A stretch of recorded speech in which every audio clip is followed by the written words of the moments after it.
રાજકોટમાંથી non veg વેચાણની જાહેરાતો હટાવાઈ। શહેરમાં ઝોમેટો દ્વારા નોનવેજ વેચાણની જાહેરાતો લાગી હતી। આરએમસીના ધ્યાને આવતા તાત્કાલિક અસરથી જાહેરાતો હટાવાઈ। સ્ટેન્ડિંગ ચેરમેને જાહેરાતો હટાવવા આપ્યા હતા આદેશ। જાહેરાતમાં લખ્યું હતું, દિલ્હી કા બટર ચિકન, કાશ્મીર કી વાઝવાન બિરયાની એન્ડ એજન્સીને નોટિસ પણ આપવા આદેશ કરવામાં આવ્યો છે।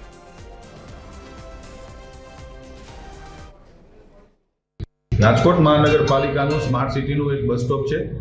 ત્યાં મેં એક જાહેરાત જોઈ જેમાં ચિકનની અને મટનની અને બિરયાનીની જાહેરાત હતી। રાજકોટ છે એ એક સુંદર નગરી છે, ક્લીન રાજકોટ, ગ્રીન રાજકોટ।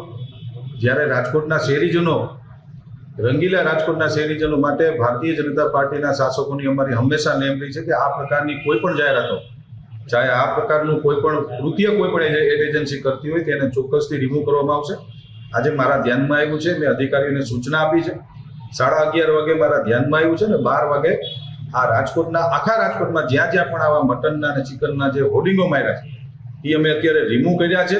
અને એજન્સી જે તે એજન્સી હશે, આઈ ડોન્ટ નો, મને ખબર નથી કોણ એજન્સી છે, પણ એ એજન્સીને પણ અમે લોકોએ અત્યારે નોટિસ આપીએ છીએ। અને ભવિષ્યમાં કોઈ પણ વ્યક્તિ, કોઈ પણ એડ એજન્સી રાજકોટ શહેરની અંદર આ પ્રકારના હોર્ડિંગ નહીં જ મારવા દઈએ અમે।